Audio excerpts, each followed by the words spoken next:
At my wife's work celebration, a cocky coworker tried to embarrass me in front of everyone. He had no clue that he was about to regret it deeply. I caught her in the act right in front of me. Not in some hidden hotel room. Not through texts or late-night whispers. No, Emily had the audacity to do it right in my face at her own work party.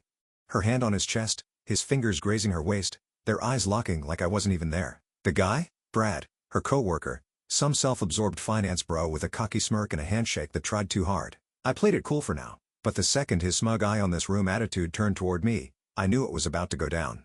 Hey, man, Brad grinned, sizing me up. Emily tells me you're into boxing or something? Emily's nails dug into his arm, her fake laugh grating against my ears. Oh, babe, don't be shy. Brad does MMA. He's really good. Maybe you two should, compare notes. I exhaled slowly. So that's how she wanted to play it. Brad smirked. Think you could take me? I smiled back. Why don't we find out? And just like that, the whole party turned toward us. Brad's smirk widened like he thought this was some kind of joke. The guy was used to being the center of attention, used to people kissing his ass, but he had no idea who he was messing with. Emily clung to his arm, her fingers curling around his sleeve like she was his girl, not mine. That stung more than I'd ever admit. Relax, babe, she cooed, her voice dripping with fake innocence. It's just a little fun, just a little fun.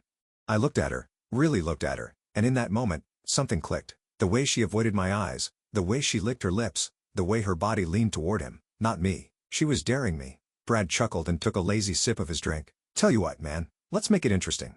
He pulled off his suit jacket, rolling up his sleeves, revealing toned forearms that had clearly spent time in a gym. The crowd around us grew, voices murmuring with anticipation. The office guys were grinning, the women whispering, Emily watching with something dangerous flickering in her eyes. Brad cracked his knuckles. Let's see if that boxing of yours is worth a damn. The tension was thick. I could hear the music thumping, glasses clinking, but all I could focus on was him and her. She wanted this. She wanted to see me put in my place. Too bad for her. I wasn't the kind of guy who backed down. I took a step closer, rolling my shoulders. My body relaxed, but my mind already calculating. Brad thought this was just some cocky office sparring match. He didn't know that I'd spent years in the ring, that I'd taken hits from guys twice his size and walked away grinning. He threw the first punch. Big mistake. I dodged easily, stepping to the side, making him stumble forward. The crowd let out a sharp "oh," laughter rippling through them. Brad's face darkened. Emily giggled, but it wasn't at him. It was at me. Come on, babe. Don't embarrass him, she teased, twirling a lock of hair. I clenched my jaw. Babe. She still had the nerve to call me that while standing next to him. Brad came at me again, sloppier this time, frustration leaking through his cocky exterior. I dodged, caught his wrist, and twisted just enough to make him wince. His face contorted in surprise. He wasn't used to losing. I leaned in. You should sit down before you hurt yourself. His nostrils flared. He yanked his arm back, his stance shifting, trying to prove he wasn't rattled, but he was. And then Emily did something that made my stomach drop. She laughed. Not at him. At me. Like this whole thing was some joke. Like she wasn't my wife standing there with another man scent all over her. The realization hit me like a punch to the gut. This wasn't new. This wasn't harmless flirting. This was something deeper. Something that had been going on long before this night. My hands curled into fists, but not because of Brad anymore. Because of her. Emily leaned into Brad, her manicured fingers grazing his chest like it was the most natural thing in the world. She wasn't trying to hide it. She wasn't even looking at me anymore. Brad smirked, shaking out his wrist like he was still ready to go. But I wasn't focused on him anymore. My eyes were locked on my wife, the woman who was supposed to be mine, throwing herself all over another man like I was nothing. The realization burned through me like fire. This wasn't just some office flirtation. She wanted me to see this. She wanted to humiliate me. I let out a slow breath, forcing my hands to relax. If I lost control now, if I swung, I'd give them exactly what they wanted. A scene, a reason for her to twist this into being my fault. Emily finally turned to me, her lips curving into a taunting smile. You okay, babe? Her voice was sweet, sickeningly fake, but her eyes were gleaming with something else. Power. That's when it all clicked. This wasn't about Brad. This wasn't even about some drunken office party. She wanted out, and she wanted to make sure I was the bad guy when it happened. Brad chuckled, slapping a hand on my shoulder like we were old buddies. Hey, man, no hard feelings. We're just having fun. Fun. I looked at Emily one last time, really taking her in. The dress, the hair, the way she kept touching him like I wasn't standing right there. I could almost hear the words in her head, do something. Lose your temper. Give me a reason. Not tonight. I forced a slow grin and took a step back. Yeah, fun. Then I turned and walked away. I didn't need to see more. I already knew exactly what was happening, and now I needed proof. I left the party without looking back, but every muscle in my body was wired with tension. I wasn't going to make a scene, not yet. Emily wanted me to explode, to lash out, To give her the perfect excuse to paint me as the jealous, unstable husband. No. I wasn't playing into her hands. Instead, I got into my car, gripped the wheel, and exhaled slow and controlled. My mind was already working through the possibilities. How long had this been going on? Was this the first time? Or had I been blind for months? No, not blind. I knew something had been off. The late nights, the sudden shift in her attitude, the way her phone was always flipped face down, her screen lighting up with messages she was quick to swipe away. I pulled out my phone and scrolled through our messages. Normal, casual, too damn perfect. She was good, but not that good. I opened up a private browser and searched for a phone tracker. It took me less than 5 minutes to set it up. She'd never even notice. The moment she got into my car again and connected to Bluetooth, I'd have full access to her location. I drove home, my thoughts sharp and focused. This wasn't over. It was just beginning. An hour later, I was sitting in the dark when I heard her heels clicking against the pavement outside. She was home, later than she should have been. I watched through the window as she hesitated before opening the door, checking her reflection in her phone screen, fixing her hair, like she was making sure she didn't look too used. My jaw clenched, but I forced myself to stay calm. She walked in, dropping her purse on the counter like nothing happened. "Oh, you left early," she said, her voice light, like she wasn't wrapping herself around another man a few hours ago. I stayed seated, tapping my fingers against the table. "Yeah. Party wasn't really my thing." She smiled, slow and knowing. "Really? I thought you'd enjoy it. You and Brad seem to be getting along." The way she said his name made my skin crawl. I let out a small chuckle, tilting my head. "You seem close with him." Something flickered in her expression, brief, but then it was gone, replaced by a lazy shrug. "He's fun. Unlike some people, I let that one slide for now." She walked past me, her perfume lingering in the air, but it wasn't just hers. It was his too, and that was all I needed to know. Tomorrow, I'd have answers. The next morning, I woke up before her. I barely slept, but I didn't feel tired. Adrenaline was keeping me sharp. Emily was curled up in bed, breathing steady, looking peaceful, like she wasn't living a double life, like she wasn't the kind of woman who could drape herself over another man while her husband was standing right there. I got up quietly, grabbed my phone, and checked the tracker. She'd gone somewhere after the party. Not home, not a club, a hotel. My stomach tightened, but I forced myself to stay calm. The location pinged around 2 a.m., long after she should have been home. She stayed for an hour, then left. I had my proof. Now I just needed to see how deep this went. I got dressed and headed downstairs, making coffee like it was any other morning. A few minutes later, Emily came down, stretching like she didn't have a single care in the world. She kissed my cheek, casual, almost robotic. "Morning." I let it happen, hiding the disgust curling in my gut. She sat across from me, scrolling through her phone. "So what's your plan for today?" I looked at her, really looked at her. Did she feel guilty? Did she even care? Nothing. Just another day. I sipped my coffee. "Got some things to take care of." She nodded, barely listening. Too busy texting. Probably him. Probably Brad. I wanted to rip that phone out of her hands. I wanted to see the messages, the lies, the secrets, but I didn't need to, not yet. She got up, stretching again. "I'm meeting the girls for brunch. I'll be back later." Lie. I knew exactly where she was going. I leaned back, keeping my tone easy. "Have fun." She flashed a quick smile and disappeared upstairs to get ready. As soon as I heard the shower running, I grabbed her purse. She never let it out of her sight, never left it lying around. But today, she slipped. I reached inside and pulled out her second phone. Burner phone. Locked. My pulse pounded in my ears, but I shoved it back inside before she could catch me. I had enough. She thought she was playing me. She had no idea what was coming. I waited until she left. Watched from the window as she walked to her car, phone in hand, probably texting him. She didn't even glance back. The second she pulled out of the driveway, I grabbed my keys and followed. She wasn't going to brunch. I kept my distance, careful not to get too close. The tracker showed her location updating in real time, and sure enough, she was heading straight to the hotel. The same damn place from last night. My hands gripped the wheel, knuckles turning white. Every second that passed, every turn she took was just more confirmation of what I already knew. But knowing wasn't enough. I needed to see it. She pulled into the parking lot and parked near the side entrance. Like she'd done this before. Like she knew the routine. I parked a few spots away and watched. She got out, checked her reflection in the car window, fixed her hair.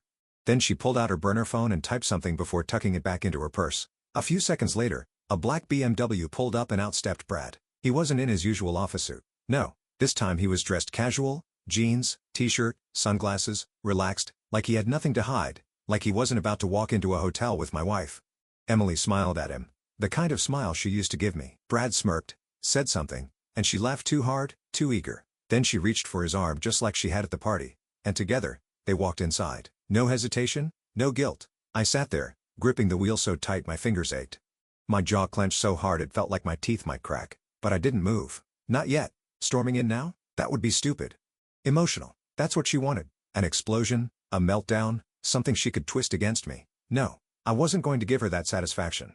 I pulled out my phone, opened the camera, and started recording. If she wanted to play games, fine, but I was going to win. I kept the camera steady, zooming in as they walked through the glass doors of the hotel. Emily didn't even check her surroundings.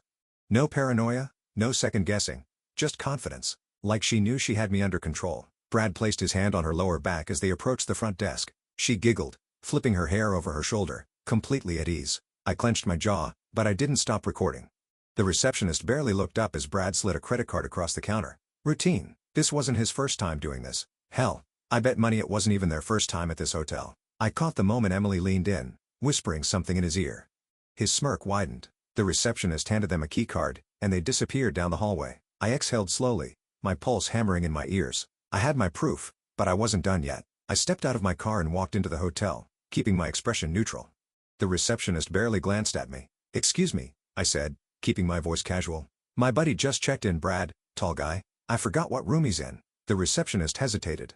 I pulled out my wallet, slid a crisp 100 across the counter. "I just need to drop something off for him." The hesitation disappeared. "Room 714, she muttered, slipping the bill into her pocket. I nodded, turned, and walked toward the elevator. My mind was eerily calm. No rage, no impulse to break something, just a cold, focused clarity. I wasn't here to catch them. I already had proof. I was here to end this. The elevator dinged, doors sliding open. I stepped inside, pressed the button for the 7th floor, and waited. The ride up felt like forever. When the doors finally opened, I walked down the carpeted hallway, counting the numbers on the doors. Then 714. I stopped in front of it, listening. Muted laughter, a low murmur of voices, the unmistakable rustle of movement inside. I pulled out my phone, hit record, and knocked. Silence. Then footsteps. Then the door cracked open just a sliver, Emily's face peeking out. The blood drained from her face the second she saw me. Her mouth opened, but no words came out. I smiled.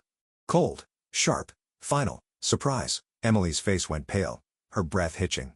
She looked like a deer caught in headlights, completely frozen. Then, just as quickly, she tried to compose herself, tightening her grip on the door and forcing a strained smile. "What are you doing here?" she asked, her voice a shaky whisper. I tilted my head, still recording. "Funny. I was about to ask you the same thing." She shifted, blocking the doorway with her body. I could hear movement inside Brad's footsteps, the rustle of sheets, a muffled curse. He knew. Emily exhaled sharply, eyes starting behind her before locking onto mine again. "Listen, I can explain." I laughed. "Hello," humorless chuckle. "Yeah? Go ahead. Explain why you're in a hotel room with your coworker in the middle of the day." Her jaw clenched, panic flickering behind her eyes. She knew there was no way out of this. Then, like flipping a switch, she changed tactics. "You're acting crazy," she snapped, voice rising. "You're following me now? Do you even hear yourself?" There it was, the deflection. The classic turn it back on in strategy. I didn't bite. Instead, I just lifted my phone slightly, making sure she saw the red recording light. She inhaled sharply. "Are you serious? You're recording this?" I smiled. "Just making sure I remember your explanation." That's when he spoke. "Dude, just chill." Brad's voice came from inside the room. "You're making a scene." I let out a slow breath, gripping the doorframe to keep my hands from doing what they wanted to do. Emily turned, whispering something to him before looking back at me, her face twisting into mock outrage. "You have no right to invade my privacy like this." That almost made me laugh. Privacy? She cheated, lied, humiliated me, and now she wanted to play the victim? I stepped forward, lowering my voice. "You want privacy? Then why'd you do this in a public hotel with a guy who can't even keep quiet?" Brad cursed again. "All right, man, enough." And then the coward finally showed his face. He stepped beside her, still in his jeans, shirt slightly wrinkled. He ran a hand through his hair like this was just an inconvenience, like he wasn't standing in front of the man whose wife he'd been screwing. I stared at him, long hard. He shifted. I saw it then, that flicker of doubt in his eyes, the realization that I wasn't here to yell and scream like some weak, heartbroken idiot. I was calm, and that terrified him. Emily must have felt it too because her whole demeanor changed again. Now she looked nervous.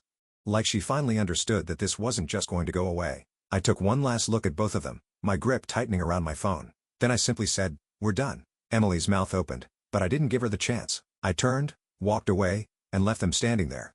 Because this wasn't just about catching her. This was about making sure she never forgot who she underestimated. I walked out of that hallway, out of that hotel, and straight to my car. My hands were steady as I gripped the wheel, but my chest was burning. Not with sadness, not even with rage, just clarity. I finally saw her for what she was, a liar, a coward, a woman who didn't respect me enough to even hide it properly. I checked my phone, still recording. I stopped it, saved the video, and backed it up to the cloud. She wasn't talking her way out of this. She wasn't flipping the script. Not this time. My phone buzzed. Emily. Wait, can we talk? I smirked.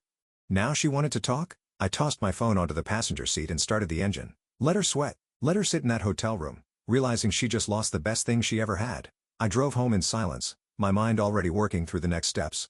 I wasn't going to let this drag out. I wasn't going to let her manipulate me with fake tears and empty apologies. By the time I pulled into the driveway, I had a plan. First, I was taking everything. Emily had always liked to act like she was above me, like she was the prize. But the truth? The house? The cars? The vacations? All mine. My name on the mortgage. My money in the account.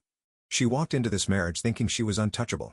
Now, she was about to find out what it felt like to lose. I stepped inside and headed straight for the office. I pulled up my emails, started drafting a message to my lawyer. No hesitation. No second thoughts. Halfway through, my phone buzzed again. Emily, can you at least hear me out? I stared at the screen, debating whether to even respond. Then, with a slow exhale, I typed back. Me. Come home. Let's talk. Let her think she still had a chance. Let her walk through that door, believing she could fix this. Because the moment she stepped inside, she was going to realize she wasn't walking back into her home. She was walking out of mine. Emily showed up an hour later. I heard her car pull into the driveway, the hesitant way her heels clicked against the pavement. She paused at the door, probably rehearsing whatever excuse she thought would work on me. I didn't move from my chair. I just waited. The door opened, and there she was. Hair perfectly fixed, expression carefully crafted, just the right mix of guilt and defiance. Like she was ready to lie, but also prepared to flip the blame if needed. She closed the door behind her and let out a slow breath, placing her purse down. Okay, she said, crossing her arms. Can we be adults about this? I almost laughed. Adults? I leaned back, folding my arms. Go ahead, explain. Her eyes flickered with hesitation. She wasn't used to this, me being this calm. She was expecting rage, a fight, an opening where she could twist things around, but I wasn't giving her one. She sighed dramatically, rolling her eyes. Look, I know how this looks, but you've been so distant lately. I felt unappreciated. I never meant for it to go this far. I nodded as if I actually cared. So you're saying it's my fault? She softened her voice, stepping closer, her hands reaching for mine. No, babe, I'm saying I needed you, and you weren't there. I pulled my hands back before she could touch me. Her face twitched for a second, her mask slipping. You needed me? I repeated, letting the words sink in. You needed me. So you went a brat? She inhaled sharply. It wasn't. I grabbed my phone, tapped the screen, and hit play. The video started. The hotel entrance, her laugh, the way she touched them, the keycard, the door closing behind them. Her entire body stiffened. Her mouth opened, then closed. No words. No excuse. I let the silence stretch. Then I looked up at her and said, pack your things. She blinked, caught off guard. What? You heard me, I said, standing up. Your stuff, your clothes, your burner phone, all of it. Pack it. She let out a nervous laugh. Come on, you're being ridiculous. I stepped closer, lowering my voice. You lost, Emily. There's nothing left to talk about. The house? Mine. The bank account? Mine. Your reputation at work. I let that hang in the air. Guess who's getting that video? Her face dropped. You wouldn't, she whispered. I smiled. Try me. For the first time since I walked into that party, she looked scared. Good. She turned on her heel and stormed upstairs, slamming the bedroom door. A few minutes later, I heard drawers opening, the rustling of clothes being stuffed into a suitcase. I sat back down, exhaling slowly. It was done. She wanted to play games? She thought she could humiliate me? She just learned the hard way. I don't lose. Emily stormed down the stairs 20 minutes later, dragging a half-zip suitcase behind her. Her face was twisted with anger, but beneath it, I could see the panic. She never expected this. She thought she had control. She thought she could lie, manipulate, play the victim, and I'd fall for it. Not this time. She yanked her purse off the counter and turned to me, spitting out her last pathetic attempt at saving face. You know what? You're not even a real man. A real man would have fought for his wife. I let out a slow, humorless chuckle. A real man doesn't fight for a woman who spreads her legs for another dude in a cheap hotel. Her eyes flared with rage. She lifted a hand like she wanted to slap me, but she stopped herself at the last second. Maybe because she saw the look in my eyes. Maybe because she finally understood she was nothing to me now.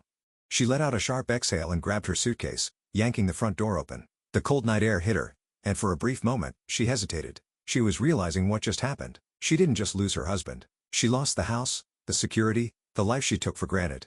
She stepped outside, then turned back, desperation creeping into her voice. You're really doing this? I leaned against the doorframe, arms crossed. You already did. Her lips parted, but nothing came out. No more excuses. No more games. I reached for the door, locking eyes with her one last time. Then, without another word, I slammed it shut. Silence. For the first time in months, the house felt peaceful. I exhaled, rolling my shoulders, feeling a weight I didn't even realize I'd been carrying finally lift. I walked back to the kitchen, grabbed a beer from the fridge, and sat down. My phone buzzed. A text from an unknown number. "Brad, yo man, let's be cool about this. No need to ruin careers over a woman." I smirked. The audacity of this guy. I tapped out a response.